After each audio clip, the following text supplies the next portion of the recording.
Okay, so do have to talk about definitely have to talk about also Star Citizen and the fact that I'm like, hey, I'm gonna take a break. Game's just in a rough spot.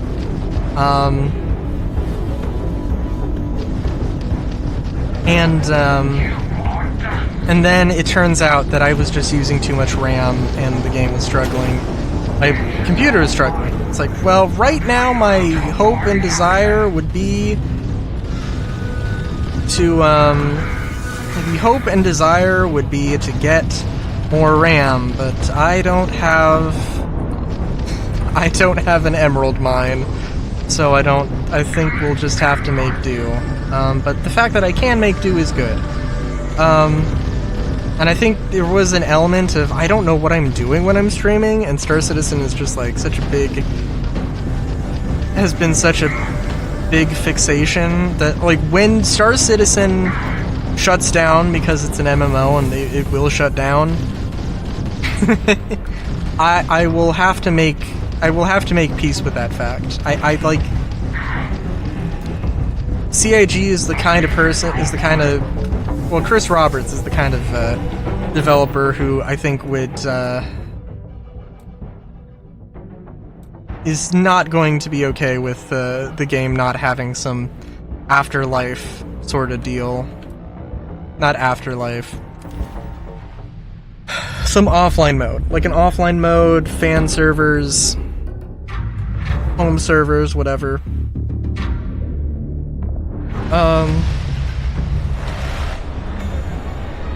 And I'll tell you what, if I could buy an old PC or buy a server and, I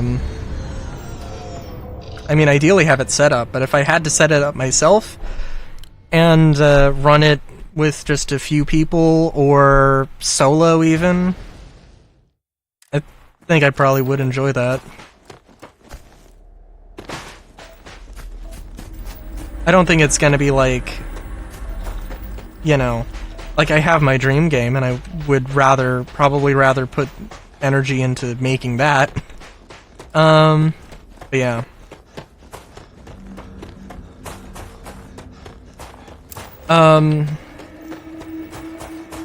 But the fact that it was just RAM is like, oh my god. Sometimes you try things, sometimes you like want to figure things out and it's something really obvious, really stupid sometimes, and it's like, well, you know, it is what it is.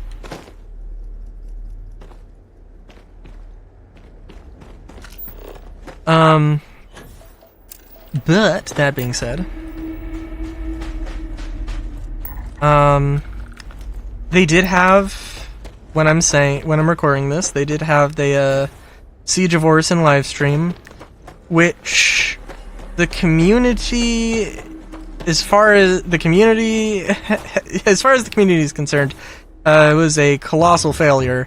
I think maybe is a little overstated, but it didn't run great. I haven't watched all of it, but the thing is, like, it didn't like explode or anything, but the thing is that it ran just as bad as the PTU, which is to say, a private, you know, server in their own internal build is running as bad as the live build.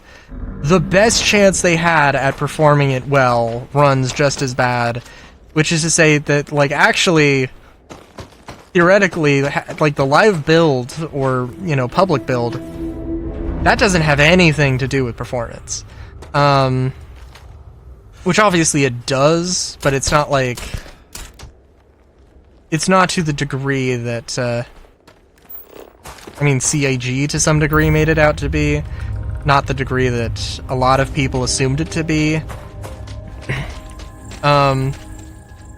That's the theory anyway. I can't prove anything, but that's what people have been saying. And I also am always terrified of being biased, being blinded by bias. So So, which is to say that I don't know what to think.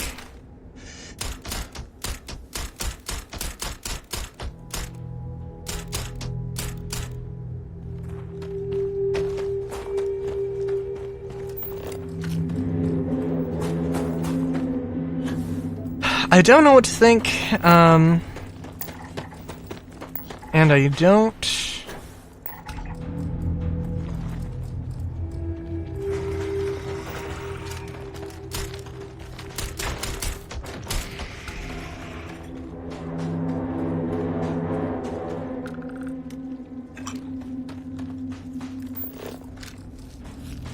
Snuffler? Okay.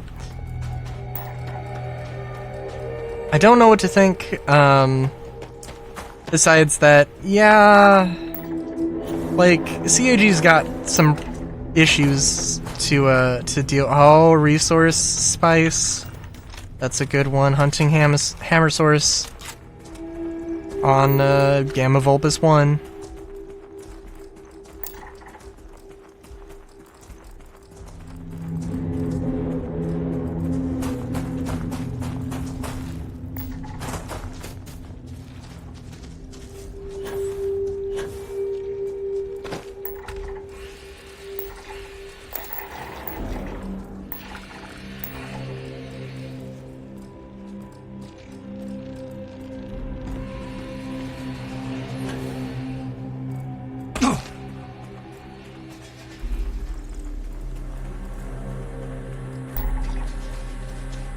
What was I gonna say?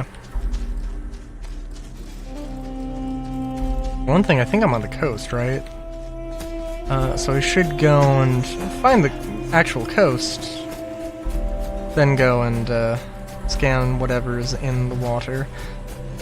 I'm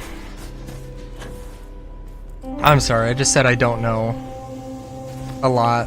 That was not a complete thought, even remotely.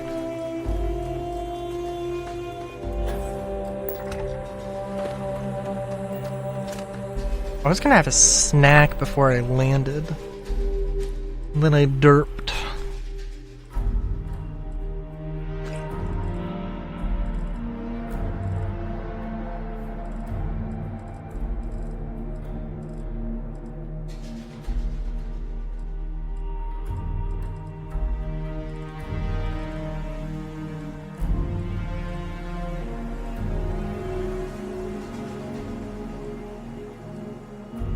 Oh, I have to have some kind of drink.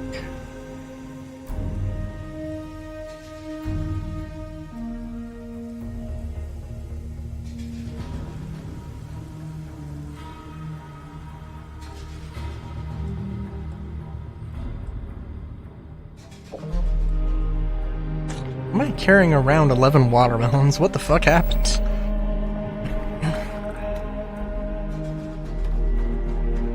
I hope I, like, completely skipped over Boom Pop. I'm trying to remember what that was called.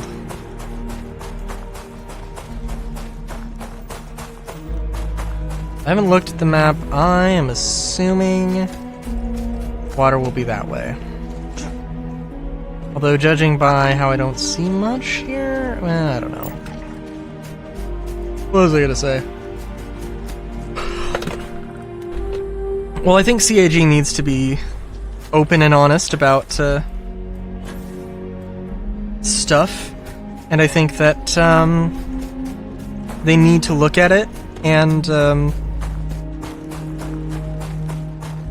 they need to look at you know, that live stream and be like, hey, yeah, we gotta own up to this, we gotta explain, we gotta, like, hey, this is what you saw, this is what we're going to do to try and, like, address like issues. Like we you know, started moving all these resources and these, you know, to do other things, so like we can't just, you know, we can't just tackle a different thing every week because we're not going to, like, finish anything, but we understand and we're going to work on it. Because also, because I like, I don't know, but I'm assuming that, like, if the problem is the netcode, I assume that, like, oh, you know, we want to do, hey, we want to do a tech preview where we put all the new features in, because that's where the instability is. But if the netcode is actually the instability, then it doesn't matter if you do a tech preview or not.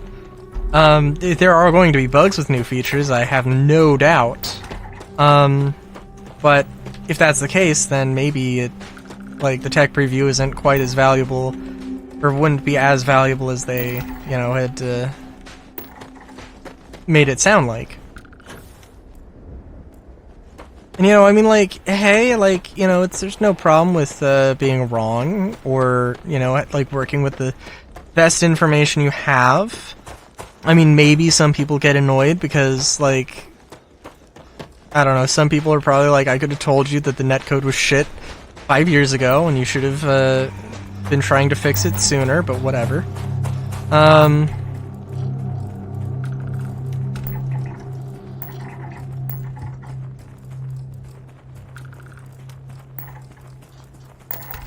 But yeah, so, like, I don't know.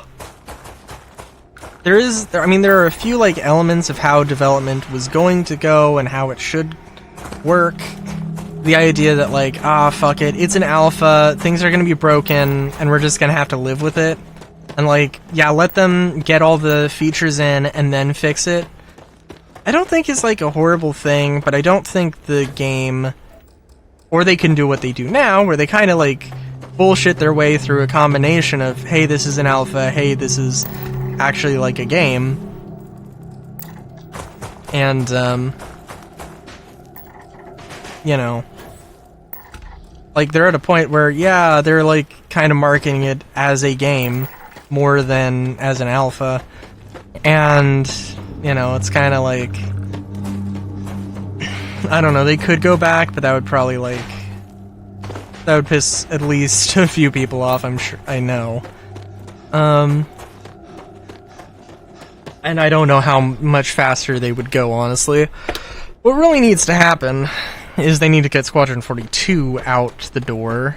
And I don't know. This is gonna age either very poorly or very badly.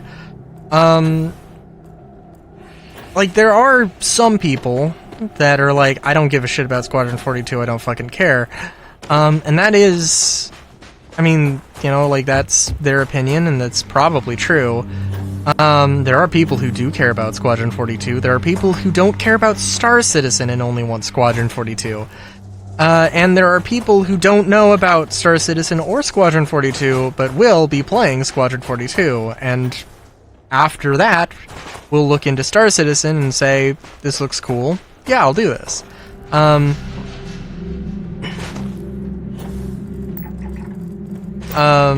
So, like, there is a whole thing there, right? And hopefully, I mean, honestly, I would love to see Squadron 42 make $1 billion in its own right. I don't think it will. I think $1 billion is like a really big number, relatively speaking. I mean, what, like, if you sell a $60 game to 1 million people, well, I don't know.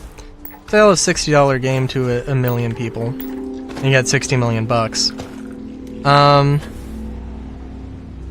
If you sell it to 100 million people, well, if you sell it to 100 million people, then you get $6 billion bucks. I don't think they'll sell it to yeah, no, probably not 100 million. I mean, I think, like, what's the current player count?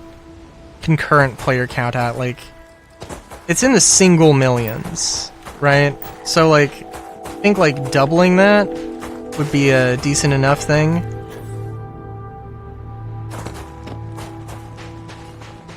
But it's also, like, if they got, well, $60 million does seem a little low in comparison to their current over $1 billion funding mark, but also they made $1 billion over the course of 14 years. So, you know, that's a little different.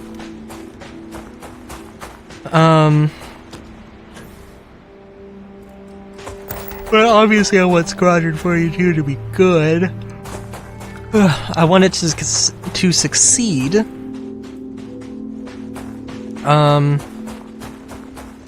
And I want the developers currently working on Squadron 42 to go over and develop Star Citizen, and for that to be a meaningful impact, and, you know,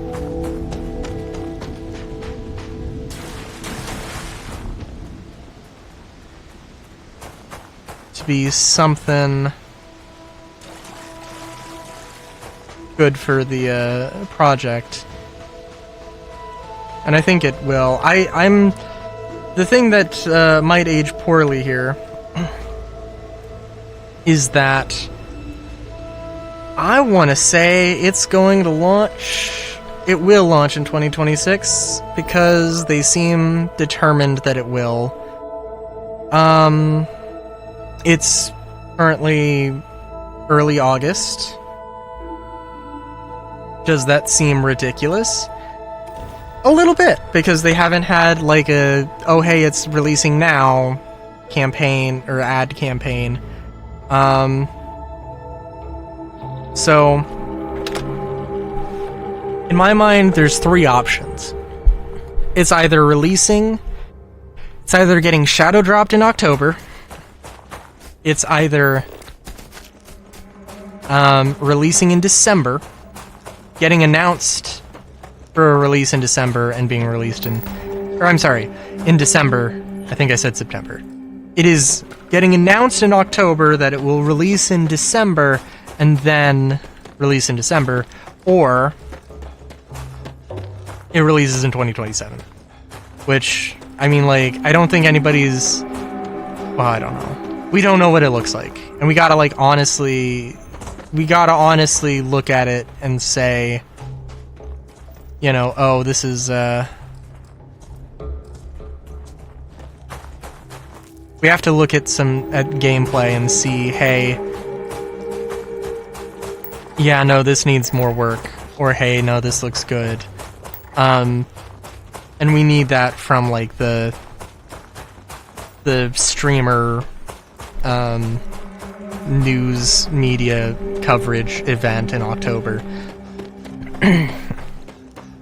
I think that CIG is be happy to do a shadow drop. I don't think it would go over that well, but I also think releasing before GTA 6 would be good. I think that releasing in December would also be acceptable, but it does seem a bit odd. And, well, I don't know. We'll see. But I do think that also October is, like, the anniversary of the project, so I think if they did that, that would be... I kind of like that, but I would have loved it if, like, it got announced 6 months earlier. I think that would have been a more... I think that would have helped them way more. But, like... And if they weren't ready to commit 9 months ago, 6 months ago, 3 months ago, which, I mean, I guess 2 months ago, right? God. I'm sorry, I guess 1 month ago. I'm... Numbers. Oh god, numbers.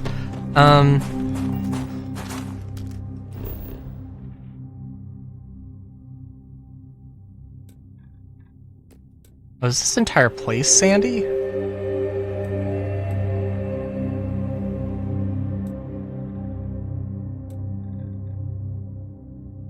Okay, we do have frozen plains.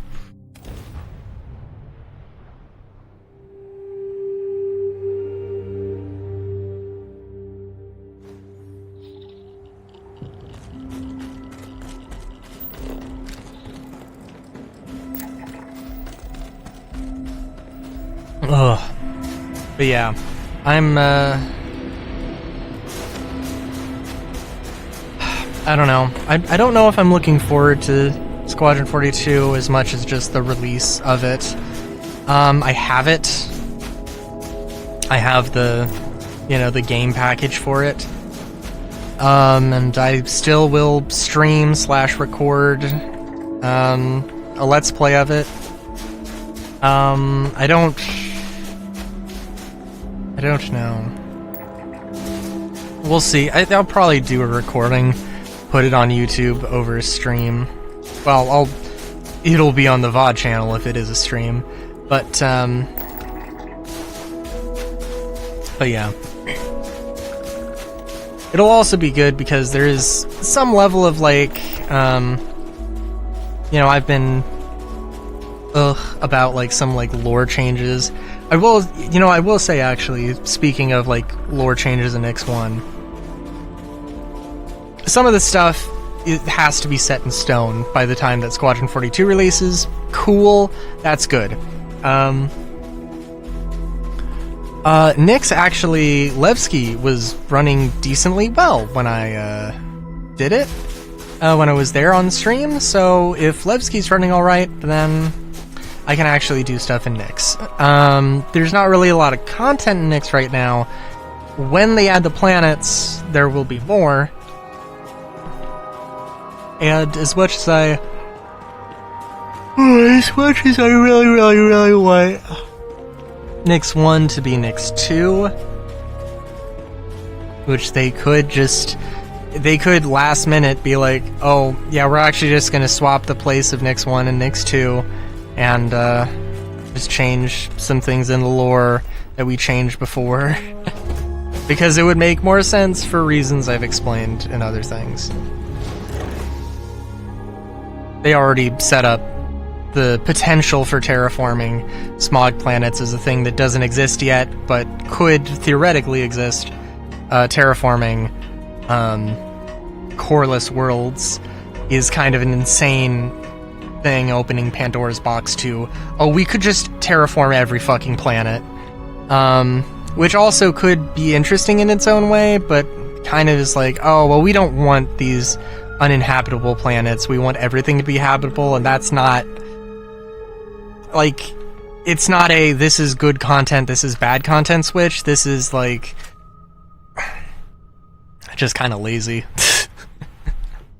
That, oh, every planet is habitable, so there's not, like, you don't have to, you know, like, having places where you don't have a breathable atmosphere that, oh, you have to, you know, you have to wear a suit, you have to build things around this idea. It's just one more little thing. Also having, like, I don't know, potentially, like, well, you know, like, habitation bubbles could also be a thing. Anyway, Squadron 42 needs to release. I'm back in Star Citizen. Star Citizen's it is not in a great state. It has not improved in my month-long break. Was it even a month? Probably not. Anyways, till next time, have a good day, great day even. Chowskis.